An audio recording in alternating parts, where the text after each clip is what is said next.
So here in First Thessalonians 5, it says, "But of the times and of the seasons, brethren, ye have no need that I write unto you. For yourselves know perfectly that the day of the Lord so cometh as a thief in the night."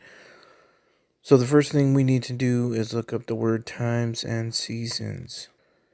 Now, this is the interesting thing. The word seasons is moed. It's number 4150 in the Strong's Concordance.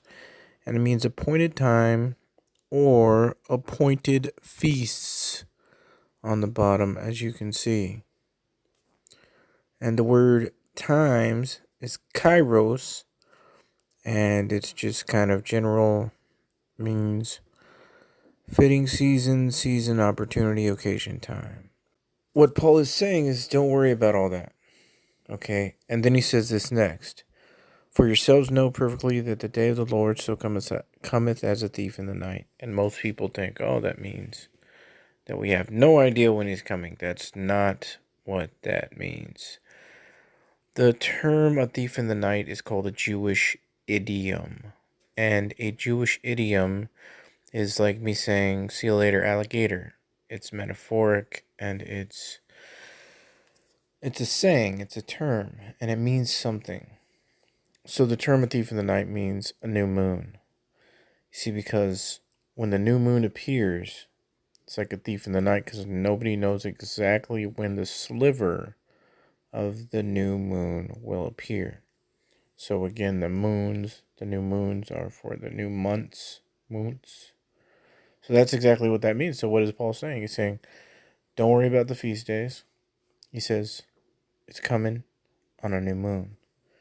It's amazing to me. So we should be looking at every single new moon. Now, the interesting thing is that sometimes new moons land on feast days, like the Feast of Trumpets.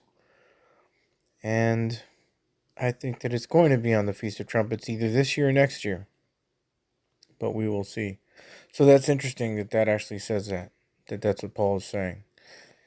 Don't worry about every single feast day unless it's on a new moon. Now, this is when the day of the Lord begins, so it depends what you believe.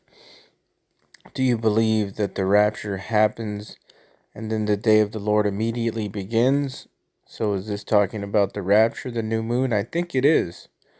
Or do you believe that it's just the day of the Lord begins on a new moon? So I believe that it's the rapture and then the day of the Lord at the same time simultaneously. Because right before this, he's talking about the rapture. Chapter 4, this is chapter 5.